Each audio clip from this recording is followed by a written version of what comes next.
रजब भट्ट गिरफ्तार हुआ, धमाका हो गया, इधर से लोग फ़ोन कर रहे हैं, उधर से लोग फ़ोन कर रहे हैं। रजब भट्ट पर जब छापा पड़ा, किसके साथ सो रहा था, किसका सिफारशी फ़ोन आया। वाइल्ड लाइफ वालों ने पुलिस को इतला दी कि हमें शेर का बच्चा दरकार है जो रजब भट्ट के यूट्यूब चैनल के ऊपर जो है वायरल है। वायरल होना भी जो है आपके लिए नुकसानदेह होता है। रजब भट्ट के साथ भी यही कुछ हुआ, उसको गिरफ़्तार किया गया और अंदर दाखिल हुए तो मामला कुछ और था। अंदर एक कलाशनकोव थी। पुलिस वहाँ तक तो शेर के बच्चे तक तो पुलिस उस पर हाथ डाल नहीं सकती थी, लेकिन जब टेबल पर पड़ी हुई एक बंदूक जो है वो नज़र आई, बंदूक का केस नज़र आया मालिक को और पूछा किसका है। वालिद आए रजब के और आकर उन्होंने कहा कि ये तो मेरे बेटे को गिफ्ट मिला है। और उस गिफ्ट को जब उनसे कहा गया कि खोलें तो उसके अंदर गन थी। क्योंकि वाइल्ड लाइफ वालों को फ़ोन आता है चीन से एक फ़ोन आया कि मैं अभी पहुंची नहीं हूं, पहुंच रही हूं। रजब तुम जो है वो सब्र करो, मैं आकर कुछ करती हूं। बिस्मिल्लाहिर्रहमानिर्रहीम, अस्सलाम वालेकुम। बोलते कालम के साथ मैं आमिर रज़ा खान। रजब भट्ट गिरफ्तार हुआ, धमाका हो गया, इधर से लोग फ़ोन कर रहे हैं, उधर से लोग फ़ोन कर रहे हैं। बिना तस्दीक के बहुत सारी खबरें आई, लेकिन मैं आपको बताऊँगा कि रजब भट्ट पर जब छापा पड़ा, किसके साथ सो रहा था ये बताऊँगा आपको। और ये भी बताऊंगा कि किसका सिफारशी फ़ोन आया, कौन कौन सी आला हुकूमती पंजाब, सिंध, वफाक, कहाँ से जो फ़ोन हैं रजब भट्ट को छुड़ाने के लिए आए और फिर उसकी शख्सी ज़मानत हुई, वो छूट गए और चले गए, घर चले गए। सुबह दोबारा पेशी हुई। जब रजब भट्ट को पुलिस गिरफ़्तार करने गई तो रिएक्शन क्या था, वालदा ने क्या कहा, वालिद ने क्या कहा, ये सब बातें मैं तस्दीक के लिए रुक गया कि आपको बताऊँ तो उस वक्त बताऊं जब पूरी तस्दीक हो जाए। तो सबसे पहले पुलिस को इतला दी वाइल्ड लाइफ वालों ने, और हमारा सोर्स भी क्योंकि वाइल्ड लाइफ भी है। वाइल्ड लाइफ वालों ने पुलिस को इतला दी कि हमें शेर का बच्चा दरकार है जो रजब भट्ट के यूट्यूब चैनल के ऊपर जो है वायरल है, जिसमें वो गिफ्ट कर रहे हैं। तो कम से कम किसी वक्त जो है आपका वायरल होना भी जो है आपके लिए नुकसानदेह होता है। रजब भट्ट के साथ भी यही कुछ हुआ। वाइल्ड लाइफ वाले पुलिस को लेकर पहुँचे, गेट खोला तो कार पोर्च में शेर का बच्चा घूम रहा था, जिसको सबसे पहले वाइल्ड लाइफ वालों ने गिरफ़्तार किया। पहली गिरफ्तारी रजब भट्ट के घर में उस शेर के बच्चे, जिसको लाइन कप कहा जाता है, उसकी थी। उसको गिरफ़्तार किया गया और अंदर दाखिल हुए तो मामला कुछ और था। अंदर एक कलाशनकोव थी, एक बैग था। अब पुलिस वहाँ तक तो शेर के बच्चे तक तो पुलिस उस पर हाथ डाल नहीं सकती थी, लेकिन जब टेबल पर पड़ी हुई एक बंदूक जो है वो नज़र आई, बंदूक का केस नज़र आया, तब पुलिस ने बुला लिया मालिक को और पूछा किसका है। वालिद आए रजब के और आकर उन्होंने कहा कि ये तो मेरे बेटे को गिफ्ट मिला है। और उस गिफ्ट को जब उनसे कहा गया कि खोलें तो उसके अंदर गन थी। तो लाजमी बात है, इस गन का लाइसेंस नहीं था। तो सोए हुए को उठाया किसके पहलू में रजब भट्ट अपनी बेगम के पहलू में सोए थे भाई। वहाँ से उनको उठाया गया, बुलाया गया, आके बैठ गए और इस तरह से बैठ गए, इस तरह से। अब ये मुझे जो मेरा सोर्स है वाइल्ड लाइफ वाले, वो बता रहे हैं। मैंने कहा क्या हुआ। वालिद ने कहा ये क्या है।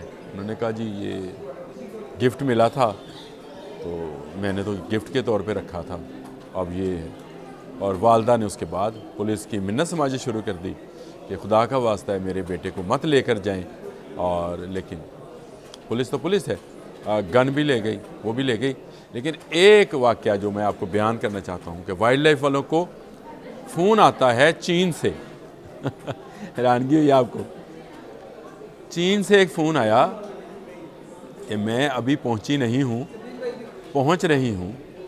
और रजब तुम जो है वो सब्र करो, मैं आकर कुछ करती हूँ। ये रजब के फ़ोन पे फ़ोन था, जो वाइल्ड लाइफ वालों को भी बाद में बात कराई गई। मरियम औरंगज़ेब साहबा, जी हाँ, इस वक्त वजारत उनके पास कौन कौन सी है, माहौलियात है, वाइल्ड लाइफ है, इस तरह की वजारतें हैं। चीन से रब्ता करवा दिया रजब अली ने। तो आप उसकी पहुँच का अंदाज़ा करें कि कैसा फ़ोन आया होगा। वाइल्ड लाइफ वालों के तो टांगे जो हैं वो क्या कहते हैं, कांपने लगी और कांपे थर थर टांग रही हैं, वो वाला मामला था उनका। वज़ीर ने फ़ोन कर दिया भाई मरियम औरंगज़ेब साहबा ने, और उन्होंने फ़ौरी तौर पर कहा जी हमें तो अब ये बंदा दरकार ही नहीं है। यानी वो बंदा जिसको पकड़ने के लिए पुलिस साथ लेके जाई गई एक हाउसिंग कॉलोनी के अंदर, उस पर एक फ़ोन के ऊपर जो कि आया, पुलिस को ये कहा गया कि हमें बंदा दरकार नहीं है, हमें वो कब मिल गया है, वो बच्चा मिल गया है शेर का, इसलिए नहीं। लेकिन अब मामला जो है वो वाइल्ड लाइफ वालों से निकल कर पुलिस वालों के हाथ पे चला गया। और जब पुलिस वालों के हाथ में गया तो आपको यकीन आए या ना आए कि आप रजब की अप्रोच चेक करें और एक टिकटॉक स्टार जो या एक सोशल मीडिया स्टार जो है उसकी अप्रोच कहाँ तक होती है, या उसका अंदाज़ा शायद आपको इस बात से हो कि गवर्नर सिंध कामरान टेसोरी का पुलिस को फ़ोन आ गया, छोड़ दें। कहाँ सिंध का गवर्नर और कहाँ पुलिस की एक थाने की पुलिस होएगी बेचारी। और मेरे सोर्स के मुताबिक कामरान टेसोरी ने फ़ोन किया कि उसको रजब को छोड़ दिया जाए। पुलिस ने इनकार किया कि जब कानूनी कार्रवाई होगी, क्योंकि इसकी सारी वीडियो भी बन चुकी है, जिस वीडियो के अंदर पुलिस ने वो वेपन, वो असला, वो उस बैग में से निकाला। वाइल्ड लाइफ वाले जो है पूरी कार्रवाई करते हैं तो वो सारी उसकी फिल्मिंग भी करते हैं। और लेकिन कामरान टेसोरी साहब को भी इनकार हो गया।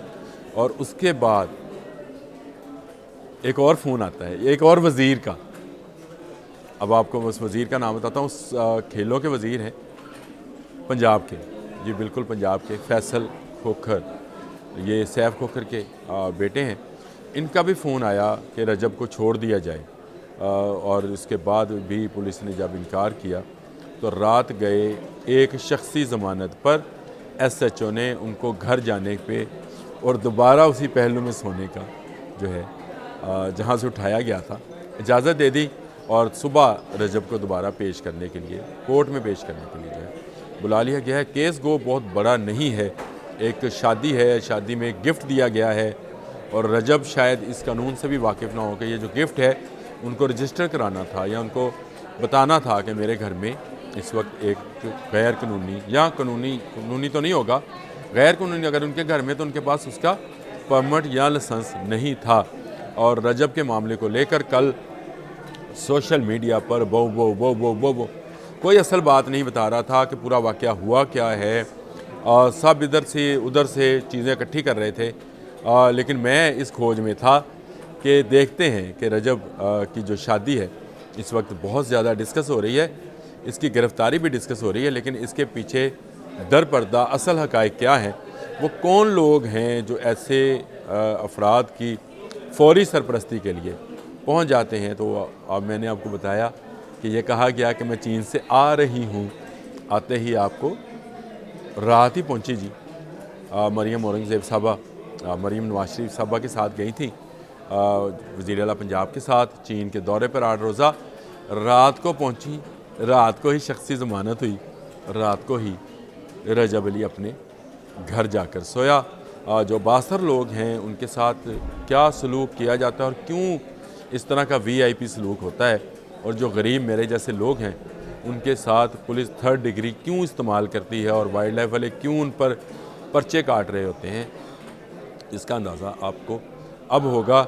मैंने कहा था मेरे पास चंद हक़ाइक़ हैं, मैं आप तक बयान कर दूं ताकि कोई बात रजब दी रह ना जाए। आज के लिए इतना ही। अल्लाह हाफ़िज़।